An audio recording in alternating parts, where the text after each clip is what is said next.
บายดีลูกค้าที่กำลังติดตามช่องเต็งสตูดิโอหรือว่าเพจขายรถไถนามือสองเนาะประกอบแล้วเด้อคันนี้ RT90 ไม่คันนี้ราคาตกอยู่50,000ปลายเด้อคันนี้58,000ได้ครบสุดอุปกรณ์3ต้นหางเลยคันนี้ก็ RT100เนาะตติจะมารีวิวให้เบิ่งเลยเนาะ RT100โครงสยาม131จะแจ้งราคาไปเลยเนาะแต่ละคันนี้มันราคาตกอยู่58,000เนาะคันนี้58,000เป็นเงินบาทเป็นเงินกีบก็ต้องไปไล่เบิ่งเนาะเพราะว่าตามอัตราแลกเปลี่ยนอุปกรณ์ครบสุดเด้อคันนี้ก็ได้เหมือนชุดเผาลังเพิ่นเครื่องได้ค่อยเบิ่งทีหลังเนาะคันต่อมาเป็น ET เก่าหาเนาะET ขอโทษเนาะ ET 110เนาะตัวนี้โครงสยาม131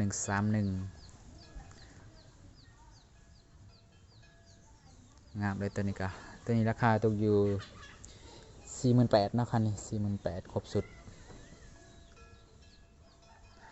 คันต่อมาเป็น ET เก่าหาเนาะตัวนี้ S Series คันนี้ก็ตกอยู่42,000เนาะประมาณนี้แหละ42,000อุปกรณ์ครบสุดต่อมาจะเป็น RT100 Plus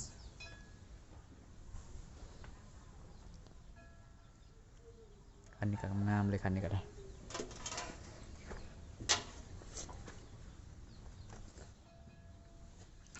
คันนี้ตกอยู่68,000นะประมาณ68,000ลงมา65,000ประมาณนี้แหละราคาเนาะอุปกรณ์หรือว่าจะเอาหน่อยเอาลายก็ถือว่าอยู่ในนี้เนาะคันนี้ก็ราคาเดียวกันเนาะRT100พัดโครงสยามพัดบวกตัวนี้พัด X ตัวนี้ราคาสูสีกันเนาะ60,000ปลายคือกันเนาะคันนี้เนาะ66,000 กันต่อมาเป็น RT110กติราคาเดียวกันเนาะตัวนี้เนาะ66,000 ประมาณนี้เนาะอุปกรณ์ครบสุดเลยเบิ่งคันนี้มันเครื่องแรกเนาะเครื่องแรกเลยที่เอายันมะเข้ามาตัวนี้มันยันมะ TF 105ก็คือ110แห่งเนาะครั้งแรกที่เอายันมะเข้ามาหารเฮากับโครงรวมมิดแท็กเตอร์บอกรวมมิดแท็กเตอร์ยันมางามคันนี้ตกอยู่50,000ปลายกันเนาะคันนี้50,000ปลายได้ครบสุดตกอยู่50,000ปลาย56,000ประมาณนี้เนาะ56,000นะ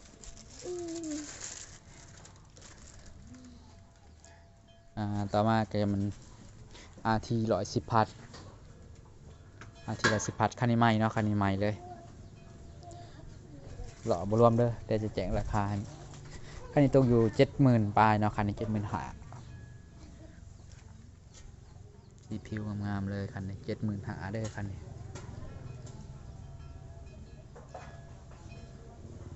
ขายตามสภาพเนาะตามสภาพเก่าเนี่ยก็จะราคาจะลดลงหรือว่าสนใจเป็นพวกจักมัน RT100คันนี้ตาบ่ทันเปลี่ยนเนาะเดี๋ยวเปลี่ยนตาให้กับบ่ทันหลังRT100คันนี้ราคาตกอยู่22,000เนาะตัวนี้22,000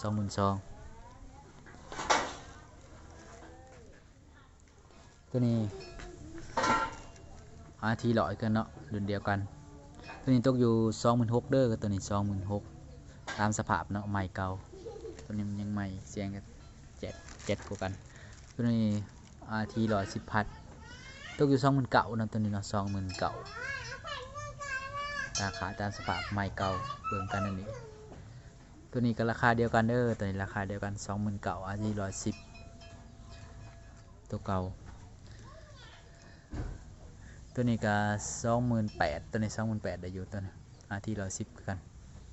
รถท่านก็จะประมาณนี้เนาะสนใจคันใดก็เข้ามาเบิ่งเข้ามาชมกันได้หานตังอยู่ปักซองละหานะเมืองสองคอนแข่งสวรรณเขตสนใจโทร020 939 82 309เด้ออุปกรณ์แหละแต่ว่าอยากได้ของแถหรือของยางอบเนาะมามีเบิดของแถกะอีกราคาหนึ่งจะแพงขึ้นมาอีกไงยางลางยางฮามีลายเนาะตินเล็กขาดพวกไทยครบเนาะ